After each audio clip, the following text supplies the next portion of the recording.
The night sky was broken with fire when the human ship came down. The craft had been wandering far too long, and its engines could not carry it any further. Metal tore against the strange planet's surface, leaving smoke and sparks until at last, the ship rested in silence among dark hills and heavy stone. Inside the ruined hull, survivors began to move. Aaron, a man with a strong will though his body was weary, pulled himself from the wreckage. He looked around and counted faces. There were not many left, but they were alive. That alone gave them reason to rise to their feet. The planet was unlike Earth. The ground was dry and cracked, filled with sharp rocks and winds that cut across the skin like knives. The air was thin and tasted bitter, yet just enough to breathe. In the distance, strange towers of black stone reached into the clouds, and among them moved shapes too large to be animals. The survivors gathered, and Aaron spoke. His voice was firm but calm. "We cannot stay here in the open. The ship is broken. Supplies are small. We must find shelter." They carried what little food and water they could gather from the wreck. Children held on to their mothers, and the group walked into the unknown land. Every sound made them uneasy, for the air carried echoes of distant cries that were not human. After hours of walking, they saw a glow upon the horizon. It was not the glow of fire from the crash, but a steady light, bright and controlled. They moved closer, hearts filled with both hope and fear. As they drew near, they saw a fortress built of black stone, massive in size, with walls higher than any human building they had ever known. Torches burned across its gates, and shadows of tall figures moved along the walls. The gates opened as if the fortress had been waiting for them. From within stepped warriors unlike anything the humans had seen. Their bodies were larger, covered with rough skin like dark iron, and their eyes burned like embers. They carried weapons of metal and bone, sharp and heavy. The humans froze. Some wanted to run, but Aaron lifted his hand to stop them. He knew there was no escape if these beings wished harm. Better to face them and hope for mercy. From within the fortress, one figure stepped forward. He was taller than all the others, his shoulders broad and his presence heavy. The warriors bowed their heads as he walked. This was their leader, their warlord. His name was Kror, spoken with a deep voice that carried across the open space. Kror studied the humans. His eyes lingered on their small frames, their tired faces, their children who clung to their parents. He spoke in a tongue the humans did not know. At first his words were sound without meaning, but then a strange device on his wrist gave voice in the human tongue. "You are not of this world," Kror said. "You are small. You are weak. Yet you carry young. That is rare in such a place." The humans kept silent. Aaron stepped forward, his hand resting against his chest. "We come from far away. We seek only safety. Our ship is broken. We ask for nothing but a place to rest." Kror's eyes narrowed. Then his lips curved in what might have been a smile, though it carried no warmth. He raised his hand, and his warriors lowered their weapons. His deep voice echoed again. "Give me a child, and I will give you a place to sleep." The words struck the humans with fear. Mothers held their children close, fathers clenched their fists. Whispers broke out among them. Was this warlord asking for sacrifice? Did he mean to take a child for his own? Aaron's heart pounded. He did not move. He did not speak at once. He only studied Kror, trying to see the truth behind his eyes. The warlord did not step closer. He only waited as if testing them. The humans trembled, but Aaron raised his voice again. "We do not give away our young. If you wish for harm, we will not bow. If you wish for peace, then speak plain." Kror's smile widened just a little. He turned his head as if amused. "Strange. You stand before my gates, your lives in my hands, yet you dare to deny. This is new." The warriors shifted, ready to move, but Kror lifted his hand and all was still again. His gaze returned to Aaron. "Very well. Sleep outside my walls tonight. Tomorrow I will speak again. Perhaps you will understand then." The gates closed with a heavy sound, and the humans were left in the cold night air. They gathered close together, whispering in fear. Children cried softly, and no one could explain what the warlord's words truly meant. Aaron sat apart, watching the dark fortress glow under the torchlight. He did not trust Kror, but he felt there was more hidden in those words than simple cruelty. There was meaning not yet clear. The stars above were sharp and cold. The humans, tired and hungry, tried to rest on the bare ground outside the alien fortress. Fear pressed heavy on their hearts, but so too did a spark of hope, for within those dark walls lay the only chance of shelter in this strange world. As Aaron closed his eyes, his mind held only one thought. What did the Warlord truly mean by those words? And thus began their first night on the alien world. Morning came with a pale light spreading over the alien land. The humans woke to the sound of horns echoing from the fortress walls. The air was still cold, but the sky was clear. Aaron rose before the others and looked at the black towers that stood like guardians over the plain. He knew the Warlord had not forgotten his words. The gates opened and a group of alien warriors stepped out. Their heavy steps shook the ground. They carried no weapons raised, but their presence was enough to make the humans uneasy. One warrior spoke, his voice deep and sharp. "The Warlord calls. You will follow." The humans hesitated, but Aaron gave a nod. "Stay close. Do not show fear." Together they walked toward the fortress, children held by their parents, faces pale but determined. Inside the fortress, the humans saw halls carved of black stone, lit by fire set into the walls. Strange banners hung high, marked with symbols they could not read. Alien children ran between the columns, their eyes wide as they stared at the humans. Some laughed, some hid, and some reached out with curiosity. At the far end of the great hall sat Cror upon a seat of stone and iron. His eyes followed every step of the humans as they approached. When they stood before him, he spoke again. "You spent the night outside," Cror said. "You did not break. That is good. Now you will listen to me with care. My words are not empty. When I said give me a child, I did not mean what you feared." The humans grew still. Aaron stepped forward. "Then what did you mean?" Cror's gaze moved over the group, pausing on the youngest among them. "Your people guard your young as treasure. That is strength. Among my kind, strength is tested in battle, in blood, in power. But there is another strength, one I do not know well. You carry it. I wish to see it. Share it with my people, teach. Show what it means to raise the young. That is what I ask." The words surprised the humans. Murmurs spread among them. It was not a demand for sacrifice, but something different, something strange. Aaron's face remained calm, but his heart eased slightly. He asked, "You want us to teach your children?" "Yes," Cror answered. "Give me a child means this. Share your ways with mine. If you do, then you will have shelter, food, and safety. If you refuse, you may walk into the wasteland and see how long you last." The choice was clear. Some of the humans still feared a trap. Yet Aaron saw a chance. He looked back at his people. "If we teach, we live. If we live, perhaps we find hope again. We should try." The humans agreed, though with heavy hearts.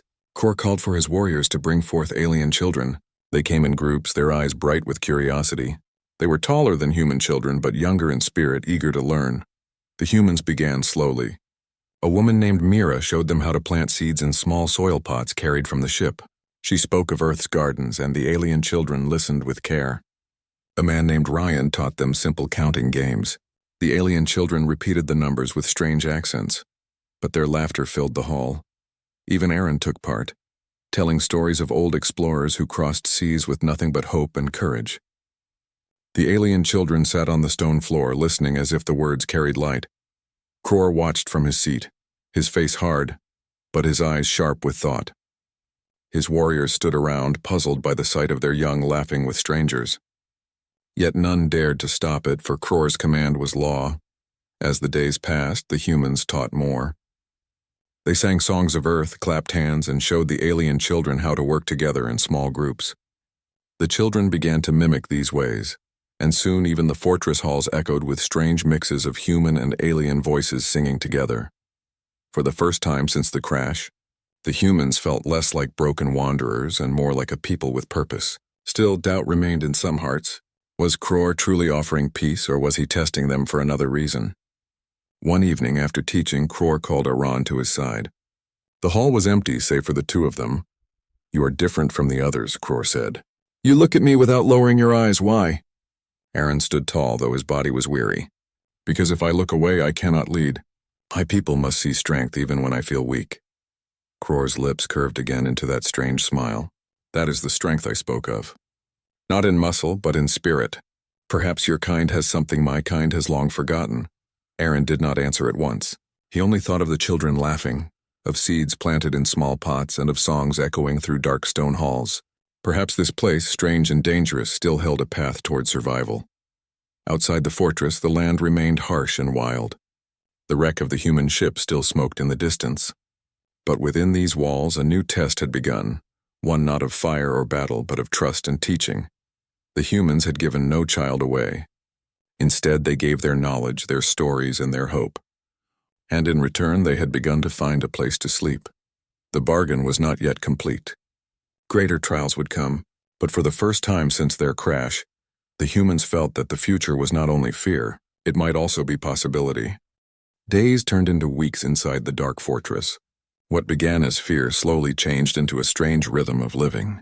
The humans taught, and the alien children listened. Yet under the surface, tension still lived between the two peoples.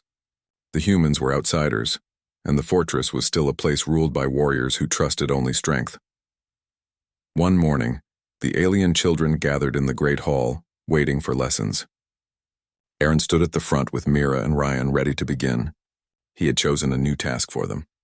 They would not only tell stories or sing songs today, instead they would show what humans did best, solve problems together. Aaron placed a rope, a few stones, and a broken piece of metal before the children. He pointed at the pile and said, "On Earth, when we faced trouble, we used our minds. We worked together. We built tools to make our lives easier." The alien children leaned forward, puzzled but curious. Aaron tied the rope around the stone, then used the metal as a lever. He lifted the heavy stone with little effort. Gasps filled the hall. To the aliens, strength was muscle, not mind. Yet here was a human showing how to move what seemed unmovable. The children tried for themselves, laughing as they lifted stones too heavy for their hands before. Kror himself came to watch. His eyes narrowed at first, but then he stroked his chin in thought. He saw his young warriors smiling not from victory in combat, but from discovery. Later that day, when the humans rested, some of Kror's warriors approached. One spoke sharply, "Why do you waste time with games? Children must learn to fight, not to play." Aaron looked at him calmly. "One day they will fight. But if they learn to think, they will fight smarter. A blade is strong, but a clever mind makes it stronger." The warrior did not reply, but his eyes showed doubt mixed with respect. The days continued. Mira showed the alien children how to draw simple maps of the fortress and the land around it. Ryan taught them how to count food and measure water so that nothing was wasted. Even the mothers among the humans shared songs and gentle stories, teaching patience and kindness.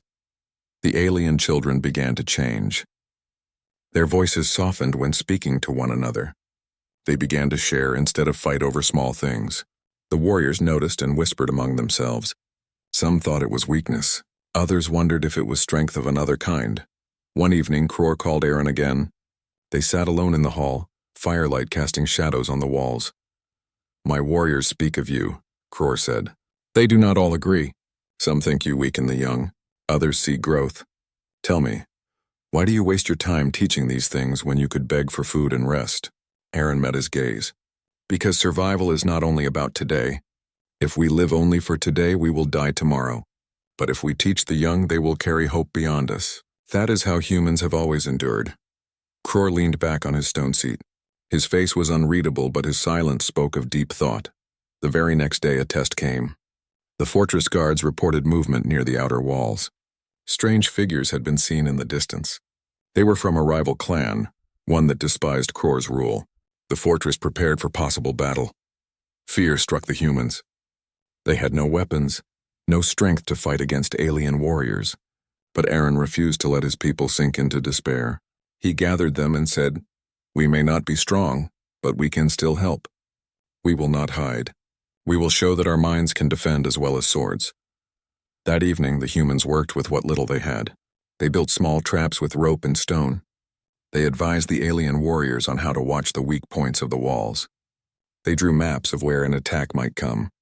It was simple, but it was more than nothing. Kror watched silently as they worked.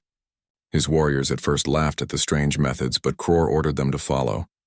For the first time, the fortress defenses were shaped not only by muscle, but by thought. When the rival clan did not attack at once, tension remained in the air. The warriors stayed sharp and the humans stayed uneasy. Yet in the middle of this, something new had grown. Humans and aliens had stood side by side, preparing together. That night, Aaron sat with his people. The children slept close to their mothers, safe for the moment. The fire crackled low and the walls of the fortress seemed less cold than before. Aaron whispered to Mira, "We came here broken, Now somehow we are building something new. Perhaps this bargain is not a trap. Perhaps it is a chance, Mira nodded. But we must be ready. Kror is still a warlord. His world is not soft. One mistake and all this could vanish.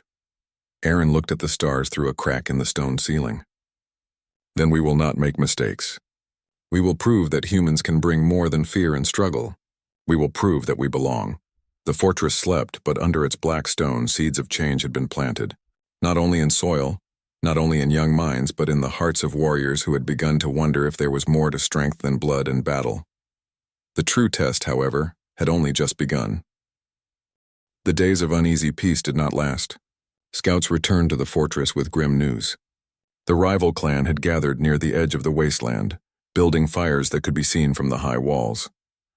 Their numbers were many, their weapons sharp, and their cries filled the night air like thunder. The fortress grew restless. Alien warriors sharpened their blades and prepared their armor. Children were moved deeper inside the stone halls. Even the strongest warriors spoke in low tones, for they knew the rival clan was fierce and ruthless. The humans felt fear pressing down like a weight. They had no weapons of their own, no armor to shield them, yet they had lived within these walls long enough to know that if the fortress fell, they would not survive either. Aaron gathered his people near the fire. His voice was steady, though his heart was heavy. "We cannot fight as they fight," Aaron said, "but we can still help. We will not hide like shadows. If this fortress falls, we fall with it. If it stands, we stand with it. Our strength is not in arms, but in ideas. We must use what we know," the humans agreed. Mira and Ryan worked through the night, drawing maps of the land outside the walls. They showed narrow paths where the rival clan might attack, places where the ground was weak and corners where traps could be set. Aaron went to Kror and laid out their plan. At first, Kror's warriors mocked the humans. "Ropes and stones are not shields," one growled. But Kror raised his hand for silence. His gaze fixed on Aaron. "Your people have taught my children. You say your mind is a weapon. Show me now if that is true." With Kror's command, the warriors followed the humans' advice. They set hidden pits along the paths, tied ropes across narrow ways, and placed heavy stones ready to be pushed down upon invaders. For the first time, alien warriors and human survivors worked side by side. Night came again, and with it the rival clan. Their war cries shook the sky as they marched, carrying banners of bone and fire. They beat their weapons against their shields, creating a roar that seemed to split the air. From the high walls, the fortress answered with horns. The battle began with a clash of sound and fury. The rival clan charged, striking at the walls with ladders and hooks. Stones crashed down upon them, traps snapped shut, and ropes tangled their feet. Some fell into pits, roaring in anger as they struggled to rise. The alien warriors fought with strength, their blades flashing under the torchlight. But where brute force met clever trick, the defenders gained an edge. Humans shouted warnings, pointed out weak spots, and guided the defenders where the attack was strongest. Mira pulled children to safety when part of the wall shook. Ryan shouted for warriors to shift stones at the right moment, crushing a wave of attackers. Aaron himself stood beside Kror, pointing where the enemy gathered thickest. Kror fought like a storm, his blade striking down foe after foe. Yet even he turned to Aaron, listening to his words, following his signs. For the first time, the warlord of stone and iron trusted a human's voice in the heat of battle. The fight raged through the night. Fire lit the sky and the ground shook with the cries of war. The rival clan pressed hard, but the fortress did not break. Again and again, their strength was turned aside not only by sword and shield, but by clever traps and quick thinking. At last, when dawn's first light touched the horizon, the rival clan began to pull back. Their war cries turned to shouts of anger and retreat. They left their dead and wounded behind as they fled into the wasteland. The fortress walls held. The defenders stood weary but alive. The air was thick with smoke and blood, but above it all was the sound of victory. Inside the great hall, the warriors gathered. Kror stood before them, his armor scarred, his blade still red from battle. He raised his hand and silence fell. His eyes moved to the humans who stood among his people, tired and worn but unbroken.